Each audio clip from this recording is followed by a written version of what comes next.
Is up, everybody? My name is James D. Fiore, and this is Casual Friday on a Monday. I missed last Friday for various reasons that we won't get into, but I decided instead of booking a new guest for today, I just want to do Casual Friday on a Monday just to show how Casual Friday can possibly be.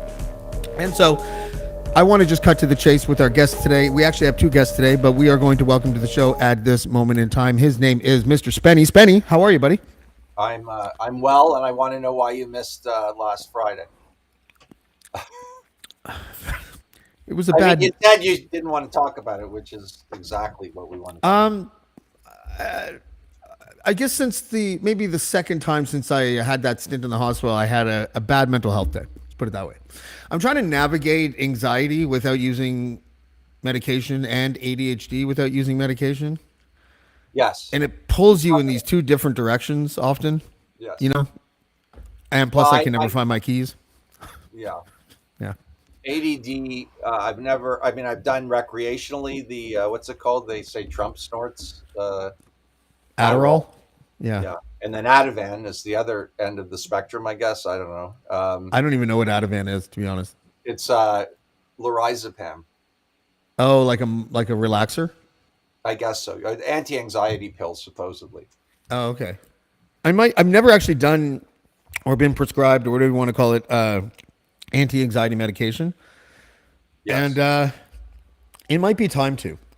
I'm one of those guys that wakes up pretty much every day now with the same nerves that I felt on the first day of school when I was a kid.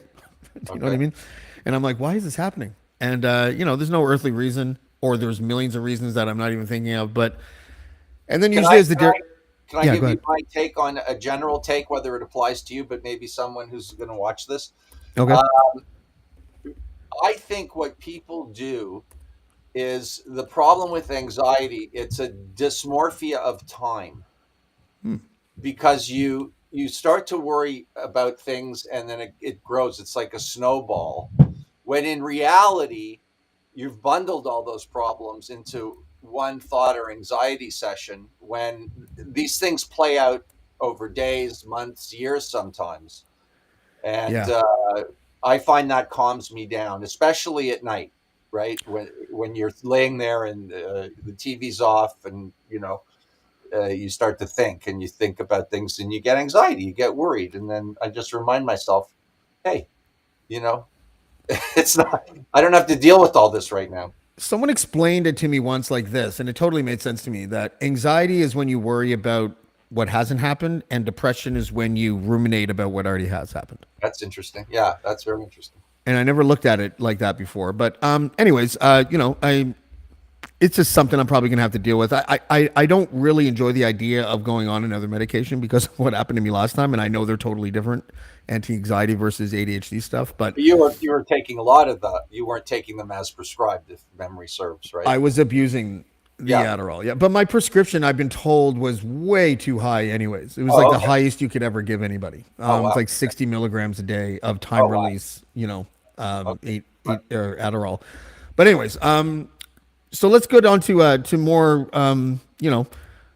positive subjects such as cluster munitions. So I wrote a piece last week for Crier, and my headline was Pentagon decision to send cluster munitions to Ukraine should worry all NATO allies.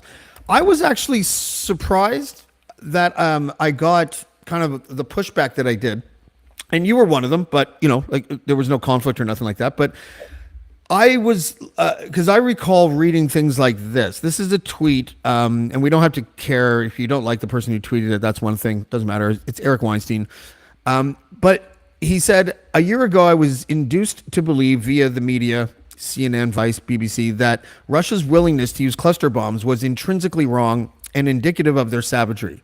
Did I misremember that, or are ours good cluster bombs? What the fuck? I know I'm Putin's stooge for not getting this. That's exactly how I felt. I felt exactly like that because the way I remember the media handling the evil Vladimir Putin, and of course I think he's evil. I'm not being sarcastic, but that it was a evidence of how evil he could be by utilizing cluster bombs which Canada and 100 other countries are signatories, sort of the similar to the way that we banned landmines back in the day, where we all were, where a whole bunch of countries became signatories to the summit on eliminating landmines. And mainly the reason, and they're very similar, is that because you could put landmines in a certain area, and then 10 years later, a child would be walking along that area and blow up. Mhm. And the cluster munitions thing, I was surprised at some of the pushback because I don't think people, I'm not sure if people understood exactly what kind of weapon this is, but just to give people an idea, cluster bombs are comprised of what they call bomblets. And there's just all these little bombs, and they sort of like carpet bomb basically an area, and it's not it's twofold. One is that it isn't precise, and so when you cluster bomb an entire area, you're hitting targets that maybe you don't want to hit that have innocent civilians in them. But the main thing is that a year later, because these little bomblets look like toys, and children often pick them up thinking that they're toys, and they get set off and the children are killed. And I was just like, it's either a heinous weapon that you shouldn't use or it isn't. So that's where I was coming from with this. I wasn't trying to say that like Vladimir Putin should be spared, the idea of a weapon being used against him that's effective. It wasn't really like that. But the arguments that people were making seemed to suggest that, like, well, if he can use them, then we should be able to use them too, as if they cancel each other out or something like that. So, what are your thoughts, first of all, on cluster Uh, munitions and all that stuff? three thoughts. First thought is ultimately I'm a peace guy, Mm-hmm. so I can't control this stuff. So there's a war happening and people are getting slaughtered. That's number one. Uh, number two was I was affected by the fact that Joe Biden and his team had quite a long debate about it, and he said publicly it was a very difficult decision to make to use them. So there's a reason, I don't know what it is, why they think it's a good idea. And then maybe most importantly, still the same point, Zelensky wants them. So basically, my entire way I think about humanity has a lot to do with the Holocaust because I'm Jewish and I grew up with a lot of information surrounding the Holocaust. And I just believe uh, people, perhaps Putin, certainly Hitler, and other leaders that have, fascist dictators, whatever, are capable of anything, literally. Uh, End of story. So I'm on Ukraine's side in this war, though I do respect people who don't think that they should be helped as much by Canadian government money and American government money. I disagree with that, but I don't think it's at all a bad. I don't think if you say that you're all of a sudden Putin's puppet, like that thing Yeah, you said. You know, yeah, yeah. I think it's a legitimate concern. I just, for my how I think and where my ideas come from, I'm on Ukraine's side because I don't understand Putin well enough, other than what kind of everybody knows, which he could be capable of anything. So I did say kind of what you when we talked before, which is if Russia has it, I want Ukraine to have it, and that's still true. I believe I don't want to give the Russians any advantage because they already have unbelievable advantage if they want to use it. As far as kids getting blown up, I mean, nobody wants that. Nobody wants that. But I do have faith, which I think this is where I disagree with you sometimes and a lot of people. I do have faith in expertise and governments doing something that may be controversial and a difficult decision. But if they said it should happen, I'm basically okay with it. That's I, I read as much as I could about it. I didn't read anything that said these weapons will be very valuable in the fight because of this, that, and the other thing. But I did see a bunch of articles that said, and including the Intercept, that said that these weapons are going to be used on Ukrainian soil yeah. against a Russian military, which means that any future children that pick up these bomblets and get blown up is not Russia's fault in Okay, that particular so then, situation. James, why? And you may know the answer, you may not know the answer. Why does Zelensky want them, and why does Biden think that it's okay after very serious discussion about it. Well, I think we have to. I'm one of these people, and this isn't a popular opinion because we're very. You have to be all or nothing, for or against, and I am for Ukraine, but I'm not in the business of blank checking Zelensky. That's perfectly reasonable. Yeah, I don't think he's infallible. I do think he's treated like he is because everyone is so anti-Russia, and there's nothing wrong with being anti-Russia. Okay, that's perfectly fine. But when one side is so reviled, the other side does get a blank check, and I don't know why cluster bombs in the Pentagon meetings of the Joint Chief of Staff or NATO meetings or whatever it was that determined that cluster bombs are the right way to go. I don't know what the motivation was. I don't know either, but here's an idea, which is what I see happening, and I could be wrong. I often am. That we're seeing a war, in a sense, an ideological war between democracy and fascism. And I think that's happening. I think it's happening internally in the United States, to a certain degree in Canada, less so, thankfully.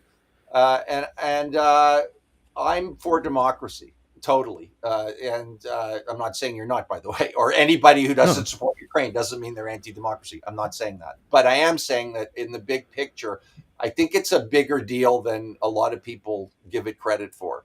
It's happening across the world. You got Stephen Harper, sort of hugging Viktor Orban.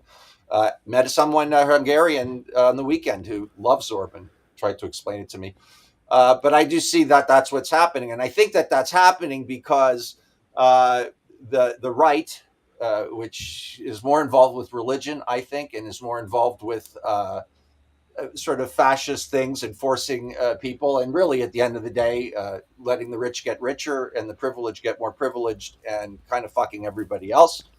Not a mind-blowing thought, but that's kind of how I see it. And I want to fight that.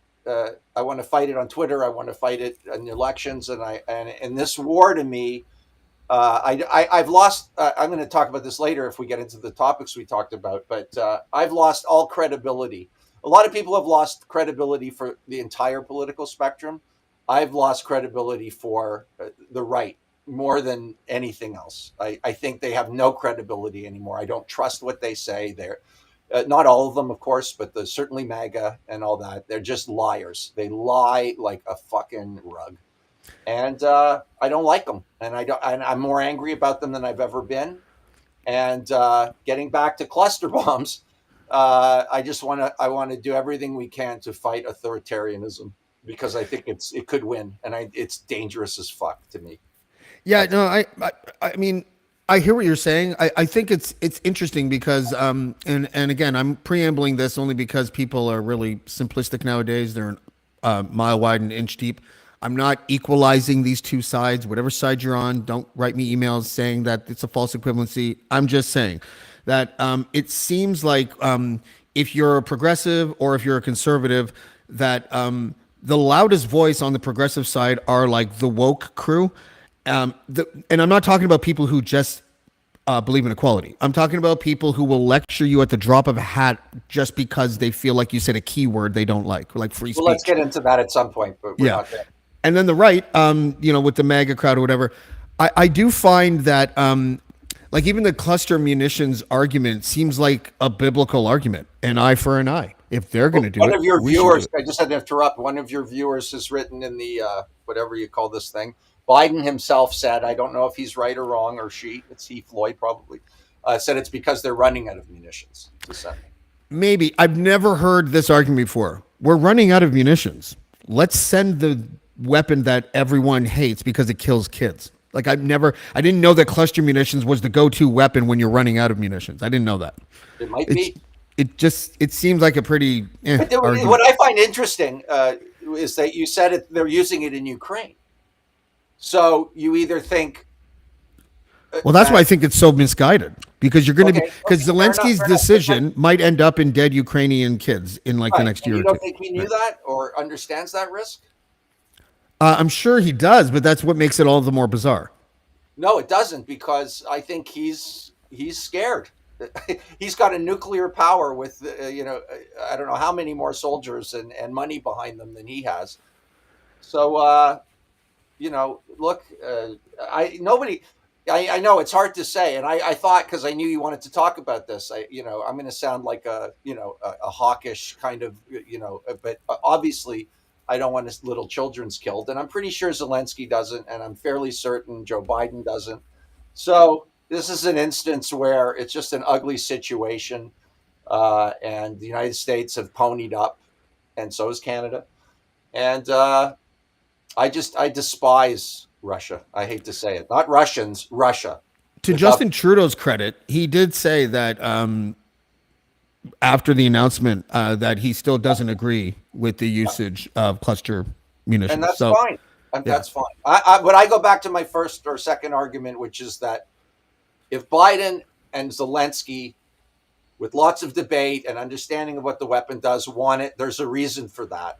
And if it's as simple as they have no other munitions to give them, I find that hard to believe, but maybe that's true. Then I'm on that team. I'm not on yeah. that. I'm not on the other team.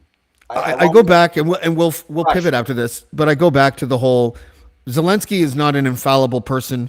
No, He could be dead wrong about this. I think he is dead wrong about this. absolutely. I could be too.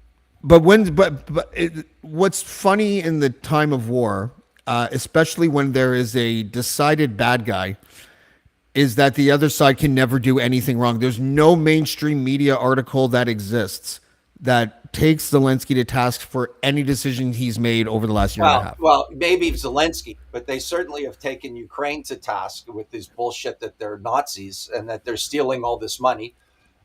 I'm sure there's corruption. There's corruption in everything, and maybe I'm wrong, and they're completely stealing the money and enriching themselves. And I don't know, obviously, but I notice that there's a trend, and you're like this too, James. But you're very thoughtful and intelligent. You tend not to believe the sort of standard stuff, whether it's in the media or the government. And I kind of do. I don't expect perfection. I find that a lot of the hysterical, paranoid theories coming out of the right and the convoy people and the MAGA things are ridiculous. And I've always said, and you'll appreciate this more than anyone, I would love to be wrong. Yeah, Because if I was wrong and those people were right, I could breathe. And I could say I don't have to fight as hard, and I would admit that I was wrong because I don't have that problem. But I yeah, don't think, but I don't think they're right. yeah. I don't mind being proven wrong. I mean, it's par for the course when you talk as much as I fucking talk. I never shut the fuck up, right? Like you're gonna be wrong eventually, and that's totally fine. This war is really interesting because we're not allowed to be nuanced about it. Noam Chomsky talked to me about this, about how it's like, he's like, let's agree that Russia is bad, it's a dictator, it's authoritarian, all this kind of stuff. Why would you, over the last 2 decades, continue to creep with NATO bases closer and closer to the authoritarian dictator who's unpredictable? And I think that's a very good question. I don't know what the answer is. Point, but also I know Chomsky pretty well, not personally, but his mind, the way his mind works, and he's one of those people, and maybe he's right that a killing is a killing. Doesn't Yeah, matter who is it coming from or why. He looks at that. That's how he looks at things. So if the U.S. government holds back funding, which makes people starve in another country, he sees that as murder. And perhaps literally that's true. I don't know. I'm certainly nowhere near his intelligence, but I do know that that's a very logical way of thinking, and he's a logistician. I think they're called. He's very into logic. well, look at Uh, the United States reaction to the Cuban Missile Crisis, sure. and then imagine a half a dozen Cuban Missile Crises. But Russia's the nation that's being like, what the fuck? Like we don't even out the context when it comes to stuff like this, because Russia Let, is. let, Yeah, let's be clear, because I want to know what you think about yeah, this. sure. Do you think that this is about the industrial military complex making money, the Ukraine war, Fuck. which is a I, big conspiracy that could be true? I have no idea. I don't think it is. I In other think words, that's a. war I don't think machines. that's the motivation for the war, but I think Right. that is a symptom of what happens after war begins. Okay. I would say. Yeah. Okay. So I go back to the guys I like and that I'm for, and I hate to make it sound like a sports thing, but war basically is that. There's a winner and a loser. I mean, it is. Yeah. Politics, maybe not so much, but once you're in power, but uh, you know, I just say what's in my heart. I know a lot of people uh, will agree or disagree. I don't know. I'm all in for Ukraine humiliating Russia, and maybe that's a fool's errand. I don't know. Well, there's an interesting thing to be about picking winners when you're the a world leader, and you decide which. Because let's face it, back in I guess World War II, domestically, women that because there was basically no women soldiers in World War II. They were at home working in factories making munitions. Rosie the Riveter. Right, and war profiteering was considered to be evil. War profiteering is like it's the standard now. So when you're Zelensky, you're picking winners and losers as far as weapons manufacturers go. And I'm not being a conspiracy theorist. It's just true. What makes him pick one manufacturer over another? I don't know. Probably American influence. I have no idea, to be honest with you. But I know that war profiteering today isn't even called that. It's called weapons manufacturing, right? Like, it's a totally different thing. And if I may use this as a sloppy pivot towards our own leader, because I did a podcast a couple weeks ago about how Justin Trudeau was picking winners and losers in the vaccine procurement process, and he was, and it delayed our vaccines by about a month because he had a chance to get 20 million doses with no middleman, and he chose to wait a month and use a source that had a liberal friendly middleman. But nothing about corruption surprises me. It's never going to go away. It's part of the human condition. I'm not saying it's right, but can I just say one thing? My buddy Floyd Bumby, I think his name is Bumby or Bumbly. It's a great way, he says, for the U.S. to degrade Russia without having to do the dirty work. Interesting. Yeah, I mean, that's what proxy wars are all about. Right. And this, to most people, not most people, but to many people, this is a proxy war. Hey, maybe I'm wrong. Maybe this whole idea of authoritarianism versus democracy isn't really real. It's a manufactured concept for media or whatever. I think it's real. That's what I think. Well, I mean, I don't know if it's real or not. I think, the theater of war is often exacerbated by media and governments. But what about the idea that what's the line? So, okay, so we're doing cluster munitions right now, and some people are okay with it because Russia's used them. Is tactical nuclear weapons also a choice in there? What about H-bombs? Yes. Well, what about concentration camps? There. Wait a second. Putin's already threatened it. I know, threatened. I kind of believe in, what do they call it? When both sides can fuck up the other one so bad that nobody does anything. Unfortunately, I think that's the only reasonable, and it's so unreasonable to any humanist, normal person. But we're humans, and we're flawed, and we're fucked up, and we're greedy, and we're nasty at times, and we're also wonderful. But mutual assured destruction, I think it's called MAD. Yeah, Cold War stuff. Yeah, I'd like to think that Putin isn't going to use a nuke on because there's a possibility that they'll get nuked back by the United States of America. Well, we're so conspiratorial to now too, is that if a nuke detonates somewhere, there'll be a whole bunch of people that will blame the side that didn't do it as like a false flag operation or whatever. Like the Russians certainly will do that, and maybe America. I think that's more the Russian style than America. I don't believe MAGA. I don't believe that the FBI did the insurrection. I think it's all complete and utter fucking bullshit. We have a lot of historical evidence that we're still talking about it. There's a lot of historical evidence of America utilizing false flag operations, but in the modern, I believe that. Yeah. I'm not saying that they never do it. I'm saying I don't think that particular case that was going on at all. I think the Nord Stream pipeline bombing was an attempt by the United States at a false flag, even though they admitted that they would put a stop to it on camera. And then not too long later, it was bombed. I saw that. Your guest, what was his name? You had the guest on talking. Seymour Hersh. Seymour Hersh, yeah. Yeah. So it was like, even when they say it, there's so many people out there that be like, Russia did it. And it's just, I know they're evil, but you can't just lay everything at their feet, every single thing. Russia could have just turned the pipe off. They didn't have to bomb their own infrastructure in Well, order to wait a make a sec. Wait a point. sec. My ex-wife Yeah. lived in Russia. She's American, and she lived in Russia, and she told me what it was like there. Now, it's one person wherever she went. It sounds fucking awful. I got to be honest Oh with yeah.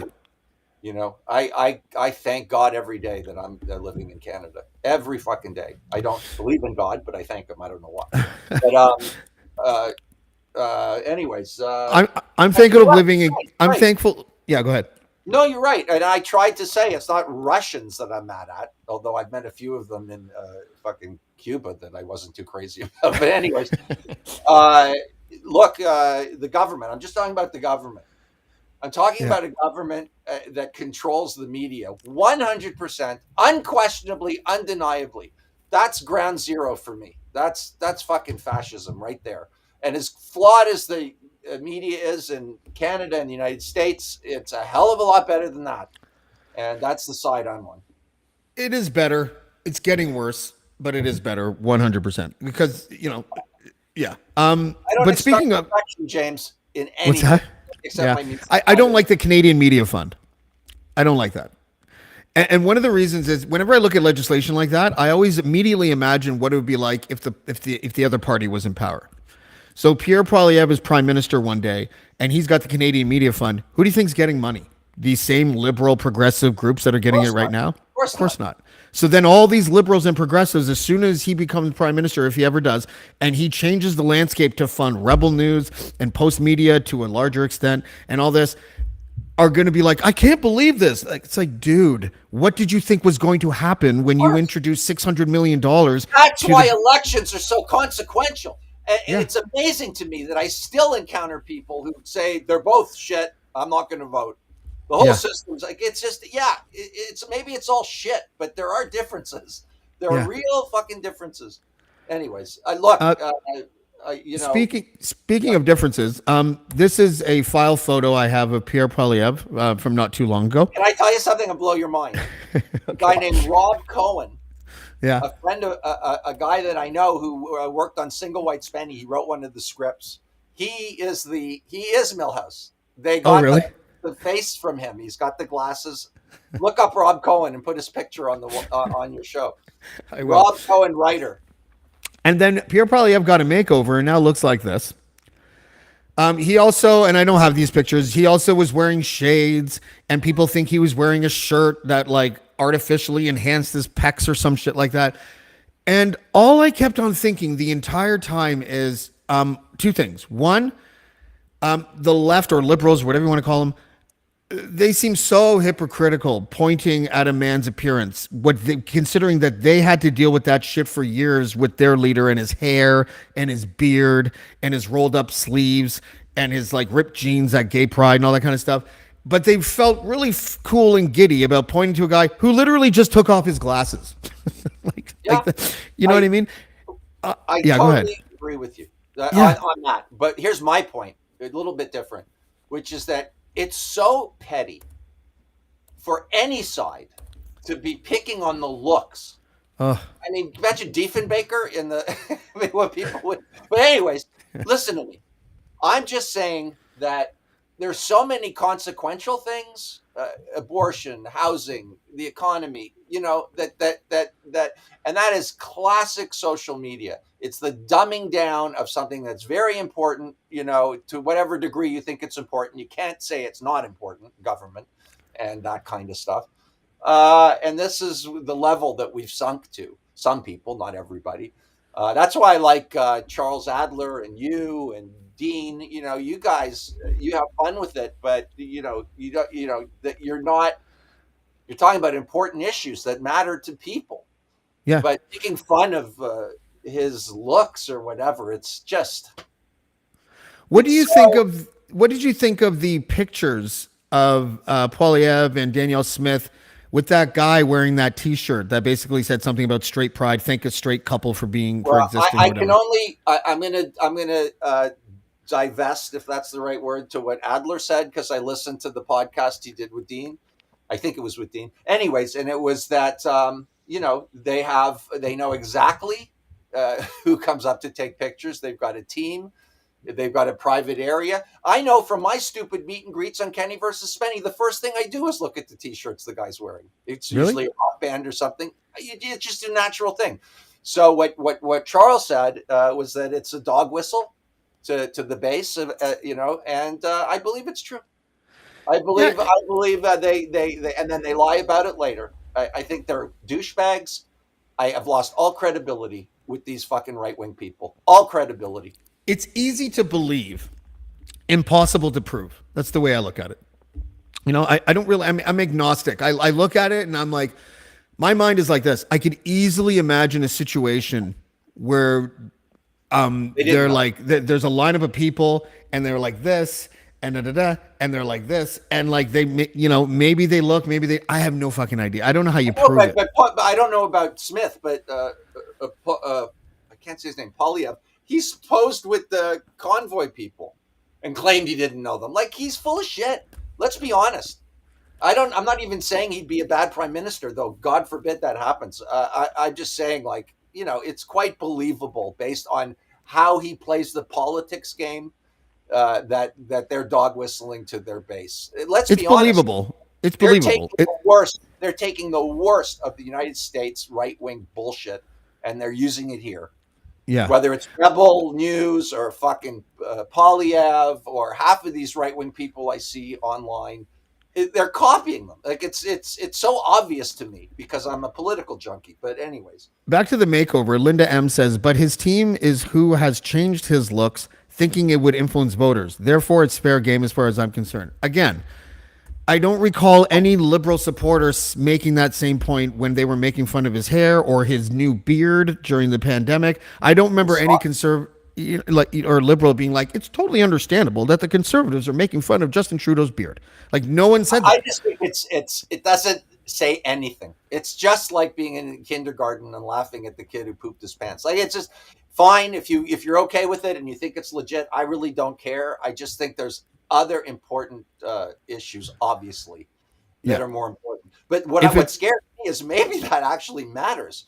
That the electorate is so fucking dumb. And I got to see this movie that came out, The YouTube Effect. I haven't seen it yet. I saw the guy interviewed the director yesterday. He's an actor, but he directed this thing.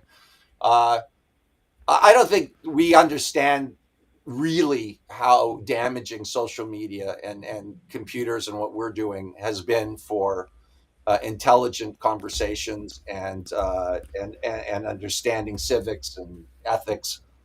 That's what I think. And I'm as guilty as anyone else. I'm on it constantly. I think it's a riot. Not to belabor the point, but now Linda M says Trudeau's team didn't change his looks as an electoral strategy. How do you know? He grew a beard and there was an election not too long afterwards. So I mean, like, again, we and I'm not trying to pick on Linda here, but I do think that we don't even notice sometimes that we give our guy a pass for what we finger wag others for. It's 100% true what you're saying. 100% true. But my argument is, okay, whatever. If you want to do it, fine. It makes me laugh. I mean, I see GIFs, are they called? I think they're called GIFs. I think we were supposed to call them GIFs, but no one has brought that yet, and we all call them GIFs like still. Jiffy Pop? Yeah. Yeah, like GIFs, and they're funny. They're stupid. They're mean. They're like kindergarten class, but whatever. We touched on it a second ago, but the religious part of all this. This has been happening in the States for like a half a century. Yeah. And the underpinnings and the cemented kind of base of like soldiers, basically, that make up groups, organizations, nonprofits that the Republican Party has owned and funded and unleashed out into the public, has created a situation where Roe versus Wade gets overturned, where Trump, all he has to do is like say the right things and all the religious people love what he's doing. The wolf. It's called the wolf. The wolf concept. That's right. And do you see, so I don't know the answer to this, so I'm not asking for any particular reason. I truly do not know how much influence religion and especially extremist Christianity, how much that is playing a role in Canadian politics right now. Okay. I know that it's used. I know that God-like messages are used as a fundraising tool. I understand that, but I don't recall conservatives during any election in my recent memory that was really invoking the name of God constantly. I don't recall that happening. So But maybe what? educate me because I could be wrong about this. Well, I only know from, I think Dean posted something where it was, which I would have never had seen, a brochure, anti-abortion brochure. And of course, God was never mentioned. But why does it have to be mentioned? We all know where 99% of the anti-abortion argument comes from. It comes from religion. And let me just say this. I was to the point where not only was I tolerant of religion, I thought it was a good thing, and I actually identified as a Jesus guy, historical Jesus, not the miracle Jesus. I'm not that far gone. Jews I for am Jesus, now. starring Spenny. Yeah, I am now. yeah. I am now as anti-religious as I've ever been. I'm almost angry, and not at decent Christians. Or when I say decent, that's important to talk about. What does that mean? A decent Christian for me is a Christian who believes. I don't care if they literally believe it or they believe it, but they don't proselytize it and push it on everybody else. They don't get it into politics. They go to church. They've got a social function. It's a good thing. We have no communities anymore in this world because of, that's Chomsky, right? We all live, we don't even know who our neighbors are. So it's a Yeah. community. It's like a farmer's market. And the gospel of Jesus in and of itself, from what I know of it, and I know a fair bit about it, it's very decent and pure and beautiful. What's happened, in my opinion, is this group that you're talking about, these people that have decided that they are going to push the Christian agenda on the rest of us through politics. I can't. Now, you said you don't think it's going on as much as Canada. 100%. I don't, but I do think it's starting to come here because I see all the anti-trans hysteria as totally from a Christian place. And what's really bothers me now is I can't get a sense of how big MAGA is, how big the anti-trans movement is, because they talk and they perpetrate themselves as being huge, like a major decider, and that'll swing people. That scares me because I don't think it's true. I think they're a loud fucking minority, and I just can't stand them being involved in politics. Ronald Reagan was the guy who got them into politics. They were very apolitical before Reagan, as far as I understand.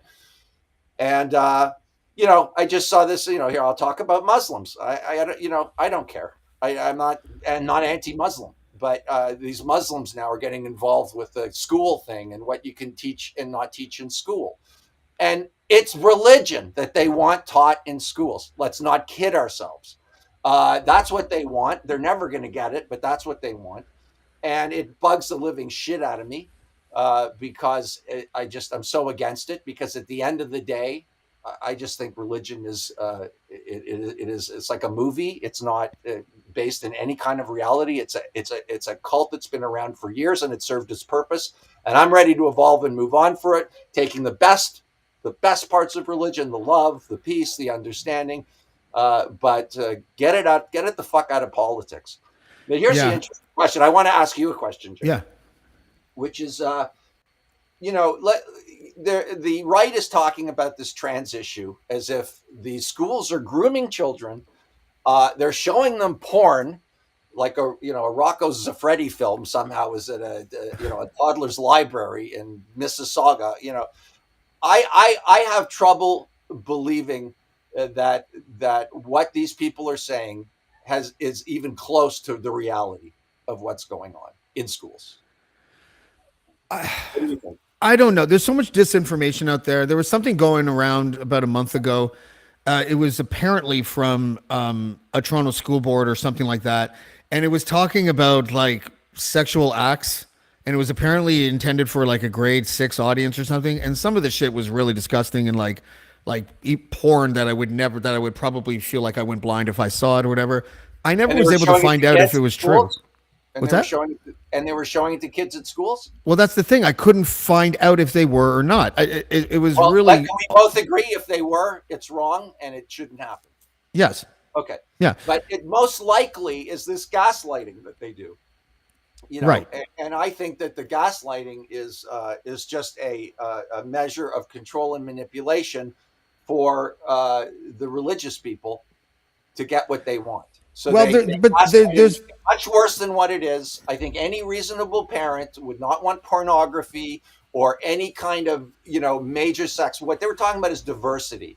I think it's okay if a young child knows that some families there's two dads, and some families there's two moms, and most families there's probably the mother and the father. I have no yeah. problem with that. That is decent, and it goes back to, I mean, they're getting to the point now, back to conversion therapy. It's not like I know a lot about gay people, but I know a lot of gay people, and I don't think they chose to be gay. They're gay, and Right. and religious people don't like it. Let's be honest, they don't fucking like it, and they're going to do everything in their power to fucking push it out and put it in the closet, and I'm against that 1,000%. What hurts the pro gender activist side, and I truly believe this, and those who have heard me talk about this before, I don't give a fuck anymore if you roll your eyes. I'm not afraid to talk I've about this heard you shit say anymore. this, but say it for the new viewers. The litmus test to me is, if you think J.K. Rowling is a bigot, then you're part of the problem, because you shouldn't have to just be like, I am totally for or I'm totally against. If you're one of those groups, I don't even want to fucking talk to you. I don't. I want to be able to have an honest conversation about But this shit. what organization or philosophy or wing doesn't have a radical element? Yeah, but that's the only side that we hear, right? Yeah, Do you think CBC is because going to interview? they're Do a you think loud minority. CBC, the CBC Kids Twitter page, like a year ago or whatever, did this video, and they posted the following. They're like, "We talked to kids about J.K. Rowling's transphobia," and I'm just like, "Fuck off." Yeah, So that's too CBC, good. which isn't really considered like, well, to the right it is, but I don't consider to be radically left wing, is just making a statement that just goes ahead and assumes that J.K. Rowling is a bigot, and you're just like, that's. I don't think that's true. I think that there is a nuanced I discussion don't to either. have, right? I don't either. I disagree with her. That's all.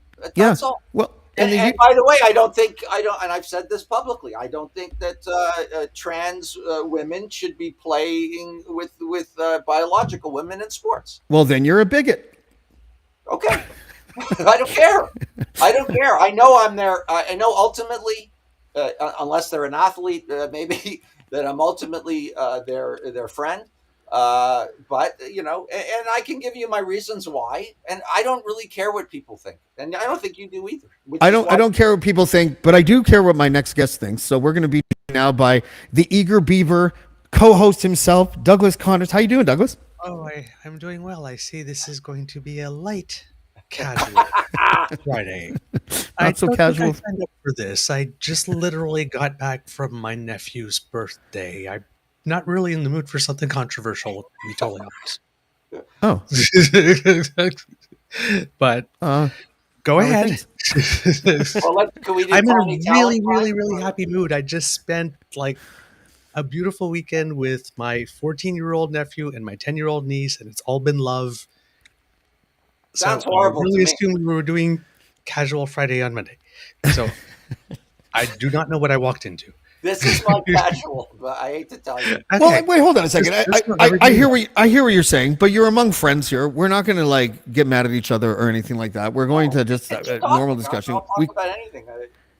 We can even pivot away in a second. Hey, but let's do this. Let's do an overarching kind of like question. I was talking about this with Karima Sad on my show last week. And her and I seem to agree that when it comes to activism of any kind, problems often arise. And when I say problems, I mean within activist circles and then detractors of whatever issue these activists are representing, where the media and the public at large view activist groups as completely infallible. So no matter what they say, if you disagree with even an iota of what they say, that you're labeled a bigot. Do you find that to be a problem? I find that to be a problem, and I've been on the receiving end of it myself. Really? Yep. Share with us. The year that Pride Toronto had Black Lives Matter as in the front of the parade, and the Prime Minister was going to participate in Pride, being the first prime minister to ever attend a Pride in the year that the Pulse nightclub massacre happened. Right. And then the parade was held up at a moment by the people from Black Lives Matter. Some people were fine with that because the cause was the cause, and Were they gay? all methods. I'm gay and I'm part black, so I got a foot in each camp. No, I'm saying not you. Were they just there at the gay pride day? The And the they co-founders No, of Black Li- the co-founders of Black Lives Matter Toronto are mostly lesbians and trans. But go ahead, Douglas. okay. But Yeah. what happened is that it seemed that there was a history of the black community trying to get some type of representation, visibility at Pride, and it wasn't really happening. And so the two groups weren't close together. So there would seem to be Pride had reached out in a move and said, "Come and be the marshals of our parade this year," because all the things right that were happening. And at that moment, the Black Lives Matter group decided it was in their strategic interest to make a big PR move, which was to do something that would hold up the parade, not just be part of the parade Oh, at the okay. front, Not part of have it, the moment, disrupting. participate with us, and start something that could be an alliance for a while. They said, because let's be honest, I mean, if we're talking strategy, Toronto Pride is one of the biggest prides. All the cameras are on at the moment, and the Prime Minister is going to be there. Yeah. I So feel I'm like not following you. that hurt Black Lives Matter, if I recall correctly, because that coupled with the whole cops can't be in the parade was Which is another thing I don't understand. and you can have there's an argument for and against that or whatever, but it really did create a divide in the Pride community, I thought. It did. Yeah. And again, I think it comes from where you come from, and like in the movement, right? When I came out, well, on the cop thing, just as an aside, when I came out in 1989 in Ottawa, Ottawa was the gay bashing capital of Canada. Really? Right? Hull was open till 3:00 in the morning. Ottawa was open till 1. A lot of people would go back and forth, right? So then you came back at Hull from 3:00 in the morning, and there were people that got thrown off bridges or off the escarpment at Major Hill Park in the back. The first hate bias crimes unit was in Ottawa. The first police liaison committee was in Ottawa. That was all the basis that started our hate crime laws at the moment was Douglas, going on in Ottawa. can I ask you a question? Mhm. So I don't understand. So the Black Lives Matter reached out to the gay community or the Pride organization, wanting to be part of it because they thought it was good for their PR, and then they disrupted it by stopping the parade. I'm sorry. I don't. I'm not familiar Yeah, with. similar. I'll just finish the aside. So I come from a period where there were still bathhouse raids, where there were places in the city that you couldn't go, and if you went to the cops, you'd get laughed at. Where to a point now, where police forces will actually be recruiting actively people from the community, and they will be marching in our parades. So I see that gone from here to there. There's a younger generation that sees it from here, Oh, I see. right? Gotcha. Their relationship,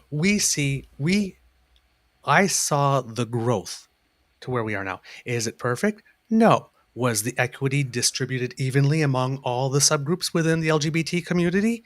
No, as in regular life. Did a lot of us, once we got our rights, sort of take the bricks and built them behind us? They did the LGB, but they didn't really do the T at first. Yeah. Yeah. Kind of left them behind, and a lot of us just took ours. Yeah. So there's a lot of reasons for which people are upset that are legitimate. That's where, for me, the rainbow is about everyone. So the fact that we're saying that if you happen to be a policeman and you want to march in pride as your authentic self, and you're proud to be a police officer, and that's what you want to wear that day, everybody can do that, but you. Who And you're not. made that rule? The police board? No, There were no, no, people no. on the Pride board in Toronto, if I do recall, Douglas, that were Yes, part of Black Lives Matter, and I think that they had a and quorum and eventually started to yeah, create internal policy, right? I but think that's wrong. this I think is that's wrong. this is not limited to Toronto. It's been throughout the sort of Okay. movement. It's, you may be doing right by us better than before, but you're still not doing right by trans people when they come and report and all that kind of stuff. So until you do that, you're not invited, I see. right? So I I understand it, but I can make a case for both. But for me, my end, it's like the rainbow's everyone, and when we're saying like on this day everyone can participate, that you can still participate if you're a policeman. You just can't come in uniform. But by the way, But what if the that's gay your cop authentic self and you're is the proud of it, gay right? is the gay cop. I mean, he can't change the policy of the police force. I I mean, know, you know but what I mean? Let him. I don't know. That's my you have to understand in gay activism, because of the HIV thing, yeah. the public shaming thing, right? I mean, we used to do die-ins in the streets, right, in front of pharmaceutical companies, because Yeah. so this the shaming is the way that we've gotten things done. Like this, it The really was, worst thing and was how visibility at all costs on the other end. So they're tried and true strategies within the community. But what happened is that at that moment, when that happened, so basically it was Pride that reached out, I guess, to Black Lives Matter and said, "Listen, we haven't really done right by you, so yeah. come on over. Let's start this." I'm not sure if that's how it went down. That's how I assume it went down, because I mean the Black community had a point that there wasn't very much space for them in overall Pride, like this, in terms of visibility and whatnot. And so I guess with new leadership at Pride and whatnot, some people decided to reach out. Obviously, they both agreed to collaborate. But what the people at Pride, I assume, did not know was that Black Lives Matter Toronto was going to use that event. Right? They had a choice at that moment: cement a relationship for the long term. That was the long term play, or the short term play is all the cameras of the international world, because it's one of the biggest prides in the world, so it gets covered in the United States, and right, are watching. This is your moment, Hijack the and they parade. took it. Yeah. They And took you it. know what? So Listen, strategically, in terms of all of that, it was. You could make a case for it was smart, but the thing is that with the confluence of it being the prime minister there for the first time, so we were really being recognized for the first time, was kind of our moment. yeah. And then there was And the Paul let's thing. not forget that one of the co-founders of Black Lives Matter Toronto, like I don't know how long before that, called Justin Trudeau a white supremacist terrorist. So it's not like, they my problem with Black Lives Matter is not that their mission to create racial equality. That obviously is like an important thing. But I think that their Achilles heel was that they only had one setting, and it was like shout fire. But they never had a setting that was like, now how do we productive now that you're looking at our fire? How can we Well, be productive moving forward? They never had that step, right? and that's why I'm sort of to go there. Um, so the other thing that what was is because of the Pulse nightclub massacre. Yes, it was a celebration that the prime minister was there. We're finally being recognized by the leader of our nation as full citizens, like this, and not by us going to him, but he's actually coming into our house, into our home, right? Tolerance is different when you say, "Yeah, I'll have you in my house." Oh, but I'm never going to go into yours, where I'm the minority, Yeah. right? Like Yeah. that'll never. So he's got, symbolically, it's really, really big. So we have that celebration, and we have the fact that we're mourning Mm. as well as a community. So it's a sort of bittersweet moment. It's like it was real. Like somewhere along the way, they should have turned around and said, "You know what? Maybe not this year doing that. Maybe let's just do the thing the way the thing should be done, and then let's see where this can go." Because the thing is that when you look at minority communities, the LGBT community has gotten very far in a short time, historically. Okay? Yeah. But there's a reason for that, right? We did the militant thing, the die-ins and the embarrassing, but we did the activism, but we did the advocacy. We had a group of people doing both. That's right. We had people running for council and running for school boards and forming organizations and working with government like this. And then we had the militants that, when they were stepping out of line, would make some noise, and then, okay, we'll come. But they had people to negotiate with. How much, There could Douglas, have been a would relationship where those skills could have been transferred. They could have, the people from Black Lives Matter could have culturally adapted them to what they needed, but the basic skills, and we could have been there, like, you know what, this is your lead like this, but we've got our hand on the, on the small of your back. If you need us, we're standing right behind you.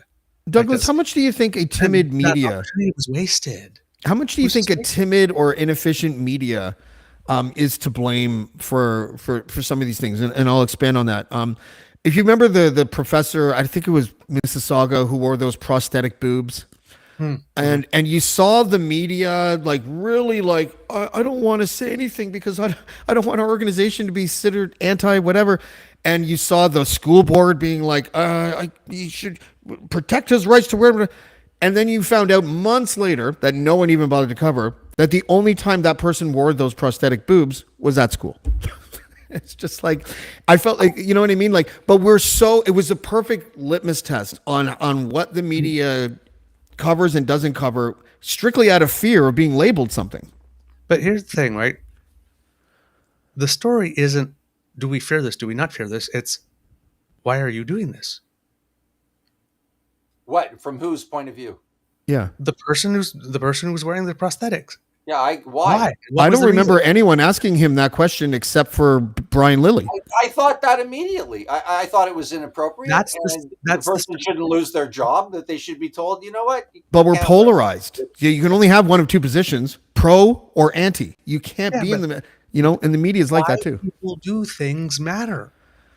Yeah. Right. Agreed. I think of the Black Lives Matter thing, not the take a knee thing. Kaepernick, right? Yeah. He takes a knee. He tells people, this is why I'm taking a knee. Yeah. Right? The black man says, this is why I'm taking this knee. And then you get all these white people turning around. Well, what he's really doing is what he's disrespecting the flag. It's like, what bigger form of racism can you have than to take the words out of a black man's mouth when say, I'm doing this, taking your white words, stuffing them into his mouth and saying, this is what he's really saying. Yeah. Douglas, what is your whose side? I hate to say it. Whose side are you on? Nobody made that the story.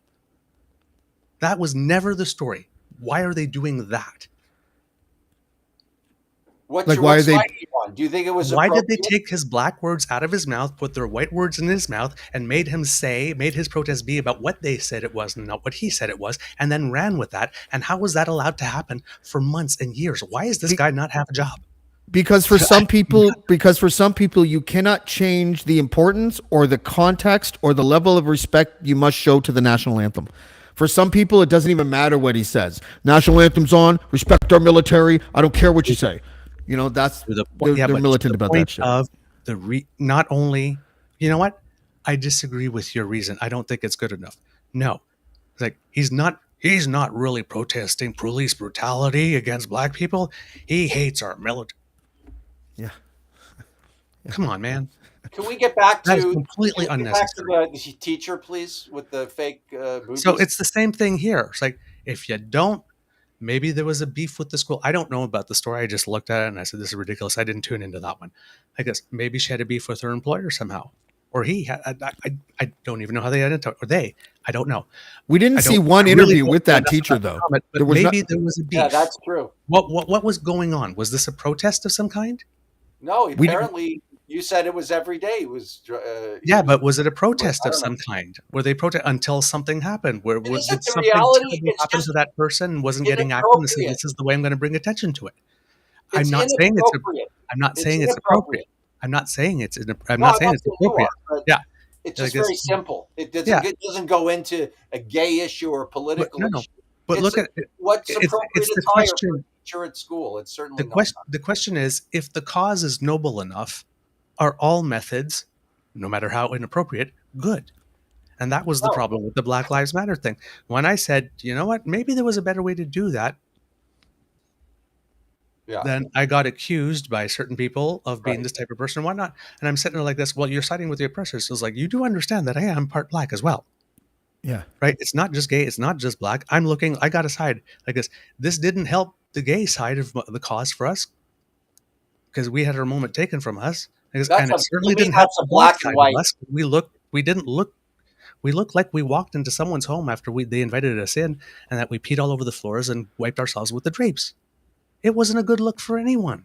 You know what I think I these agree with None out of that. you know what I think these issues need sometimes is like, you know how like when there's two countries, say in the Middle East or whatever, and they have a conflict that won't go away, and then they send in a special envoy to mediate between the two countries. I've been thinking about this lately. I mentioned this to Karima about how a lot of these arguments can be solved by removing the politics from them entirely. So, for example, drag queen story time. No one should have a problem with that, as long as dress codes that apply to that school are also applied to the person reading the story. Then you don't have to think gay or not gay or straight or not straight or trans or not trans. The bathroom thing. If society would just stop making it seem like peeing and pooing should be communal and just give us all our singular fucking stalls with a door where we don't have to even fucking think about other people, the argument gets removed, the politics gets removed. So we don't have to do these things. We don't have to have these fights, But right? you said something so interesting, James, and it's so true about the press. The press glammed onto that teacher story because did you see the tits on the? They were ridiculous. They were beyond Dolly Parton. Okay, it was a cartoon. It was something people would eat up on the media. So They look like Lachlan's balls, but go ahead. like Lachlan's balls. Once a year, I bring out a Lachlan balls joke. So go ahead. Does he have big balls? Yeah, apparently they hang down really low. So Low what I'm told. dangles, we call those. Listen, when it's hot, sometimes mine get pretty low. But anyway, he doesn't jog because of them. If that gives you an idea. Okay. but you're right. The media, and that's what I said earlier to you today. Social media, the mainstream media, they guide the conversation, even if the conversation's ridiculous, and everybody jibes in because it's what's the word? There's conflict in it, or there's sex in it, or there's whatever, and It's polarizing. It's polarizing, And that's why polarization is so dangerous. Because when the story like that first breaks, if you right out of the gate, even if you're progressive, and especially if you're a progressive, because it makes you feel like so confused. If right out of the gate you're just like, well, that's wildly inappropriate, you will be immediately put into a box with the MAGA people. I don't care. And that's what, well, no, but that's the problem of polarization is that there's no nuance. There's no ability to have a conversation. Go ahead. But I totally agree with that. some things are inappropriate, and we're in an era where even though we can all recognize they're inappropriate, the other side is not going to agree that it is because it doesn't serve the interest. Right? Yeah. We're in an age where people are wearing these huge prosthetics because the first person willing to rush to a mic to say the stupidest, most racist, bigoted thing gets the airwaves. Yes. Yeah. You got to do that like this. If I were a teacher, let's say, and I had a beef, what better way to get national attention strategically than to wear big like this and have my issue? Wait a sec. They hired if you don't care what you look, no, I'm just saying strictly strategically, right? Got media attention. Everybody talked about that person. The people who were really into it knew every single detail. I didn't care. I saw that. I thought that's just not worth my time. I didn't tune in at all. There's only so many hours in the day, and I curate news for my show. I didn't even talk about it once. This is the first time I talk about it on any podcast. I really did not care. Yeah. And it is a nothing burger. You're absolutely right. But we're not really talking about that. We're talking about the trend of how stories like that can come out, and there's no productive conversation because the flags are planted in each side. Yep. Well, we're having one. It does occur. It's just on a mass level. You could be right, and that's a frightening thing to think about. Yes. Yeah.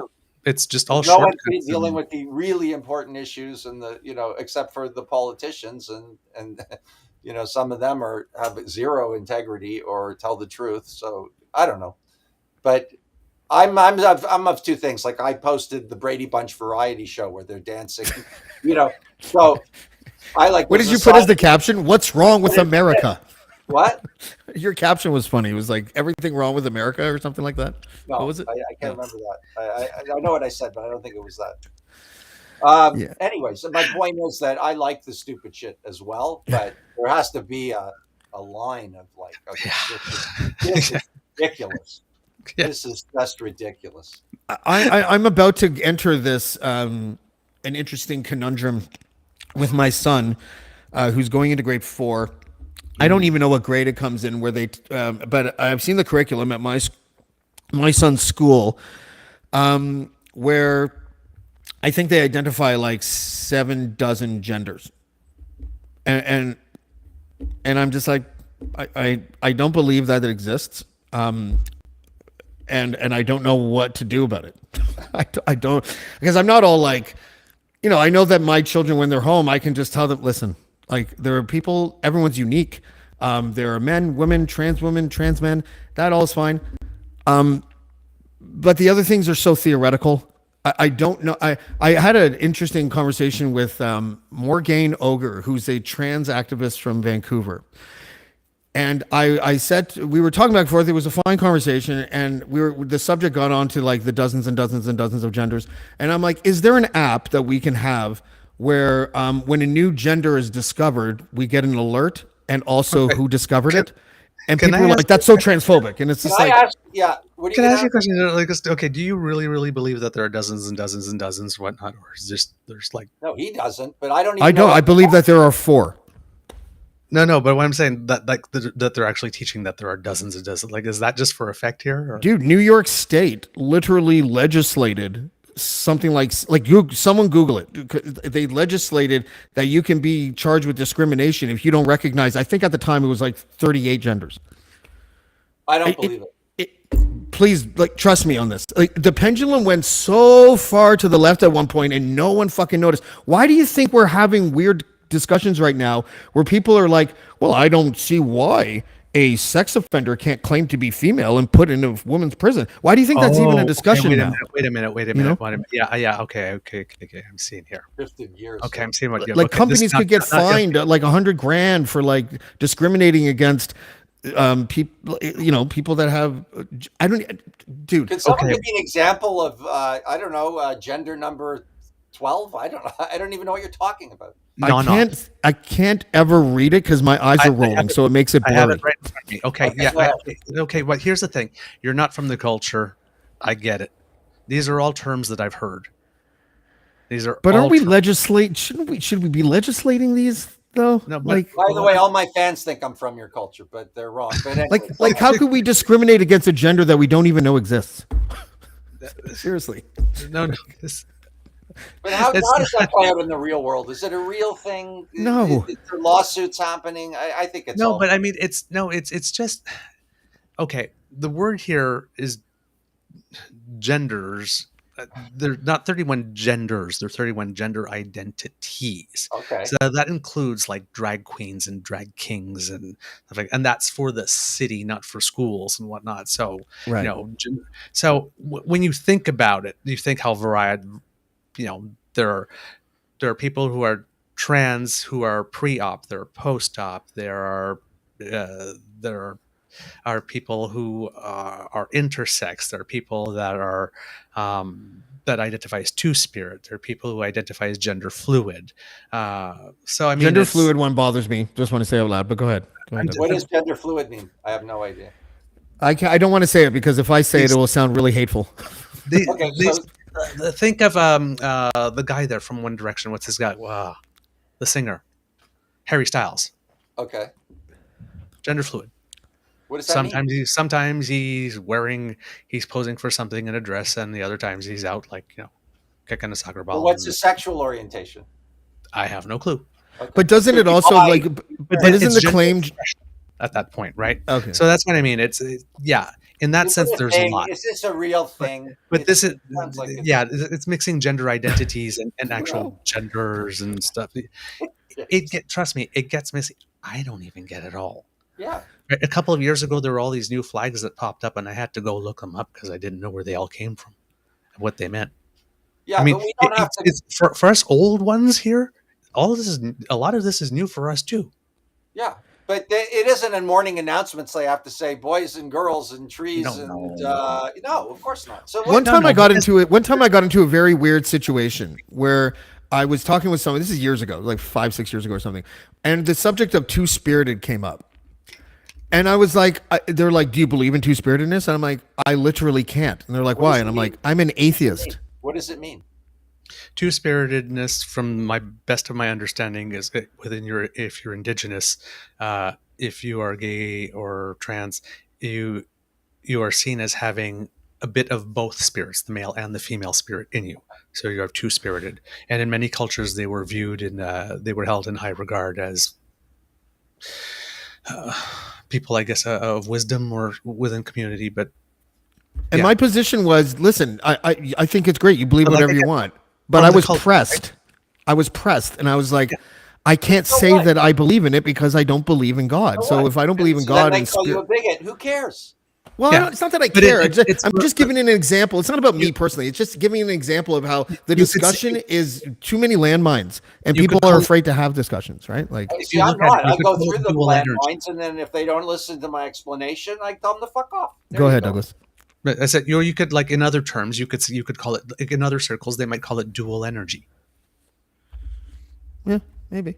right? And that's fine. Because you have some female and you have some male energy, and I believe we all have a little bit of both because you come from I mean, both. there's people But, that you know, Centipede movie. Like, who cares? Like, I really don't care about any of this stuff. Let them identify whatever the way they want to. but as that's long and as I that's what don't the whole have thing to- is. What? That's what the whole thing is, right? It's like, how do people want to identify like this? It's like, to me, all this stuff is, people are making this way more complicated than it needs to be. Because to me, this is no different than if we introduce each other and you say, is it Douglas or Doug? And I say, Douglas. Now, some people mind and some people don't. I don't really mind Doug, or I prefer Douglas. If somebody says Doug, I'm not going to get mad. Some people are really sensitive about it. So let's say I was really sensitive about it because let's say I don't like Doug Ford, so please don't call me Doug. Hey, Doug, what do you think about that? It's Douglas, please. Hey, Doug, what do you think? It's fucking rude. That's after when that, you go right? fuck off. Right? Well, it's like, well, he, like, it's she. Well, he is. It's just don't be a fucking douche. When somebody Exactly. tells you what they But- want, just call them that and Where's the let and then Spenny treat them like a human being, and that's No, it. I was just about to say, Jen Waddell's like, let Douglas speak. I don't recall not letting Douglas speak. I've I been don't know. speaking a lot tonight, Jen. Yeah. More than Okay, usual. Just wanted to get that No, out. because in a way, you're more in tune with this discussion because of who you are than either of us, and that's fine. I mean, She's right. I've had trans friends for a long time. Right? Yeah. We have conversations, we talk. But I mean, even with that, a lot of this, I mean, there was a period of time where I was sitting there thinking, like, okay, if it's female to male trans, is it he, or is that he, she, like, he, which one is it going? And, and then there were times there was a time about like 6 or 7 years ago where the words were changing pretty quickly because the community itself hadn't agreed on. So you'd use one and that would be offensive to one person and another. And it's like, okay, let's take a step from the actual word and see what each of our intent is here. That is It's like such a good point. And if I'm using the wrong word with you, please tell me. I'll be happy to use the right word. I don't mean to like this, but first, don't assume the worst of me because I happen to say the wrong word. Douglas, I think you just made like one of the best points that you could make, which implied, and I agree with this 100% for almost every group, that it's not a monolith. Every trans person and activist aren't going to uniformly agree with each other. There's no Right? council Like- of elders. That's right. That's why when I had Karina Khan on, she's a trans woman. She has spoken in the legislature. I don't remember what state. I'm sorry, Karina. What state it was, and she was talking about trans women in women's sports being. I don't know if she said anti-women or bad for women, whatever it was that she said. And literally, if you took the transcript and you applied it to a Republican, people would be like, "What a fucking bigot." But it's proof that there's no monolith in the trans community, and some trans women and some trans activists are like, listen, obviously I'm for trans rights.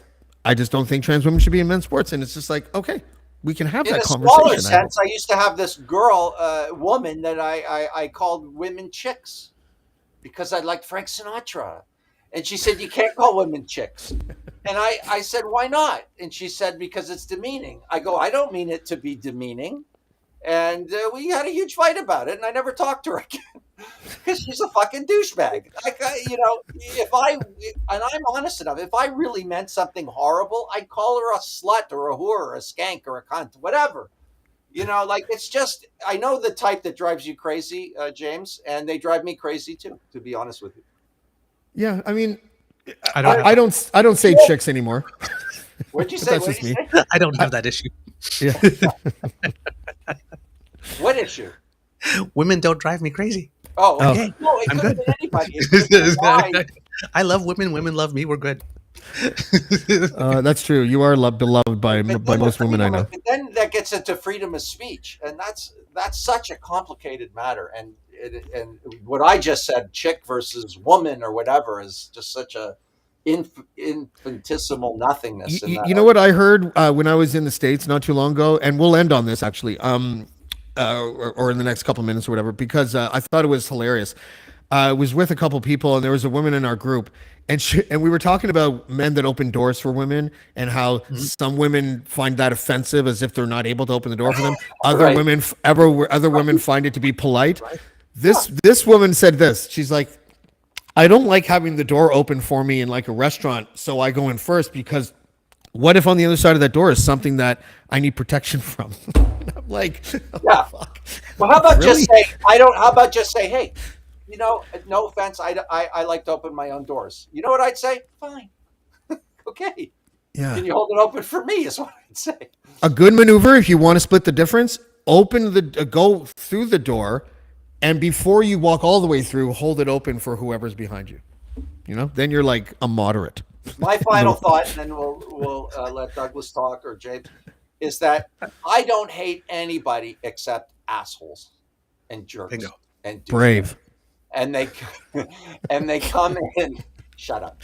And they come in every sexual orientation, every color, every race, every religion. Yes. And that's my golden rule right there. Yes. Nobody wins the purity test except for the purity tester. That's right. Spencer, Rice, Spenny, Douglas, thank you guys for joining me today. Last word with that. I want Douglas. People, I'm reading the comments. He just had the last word. He just said it. Way to fuck over the last word. Okay, fine. That's what he does. That's what he does. I want it to be the second last word. Well, now you got the last word. Okay. Spenny, Douglas, thank you guys for joining us. I really appreciate the time today. Love. Bye.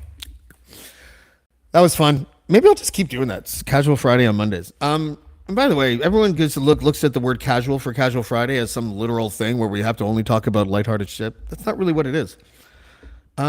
Just means talk.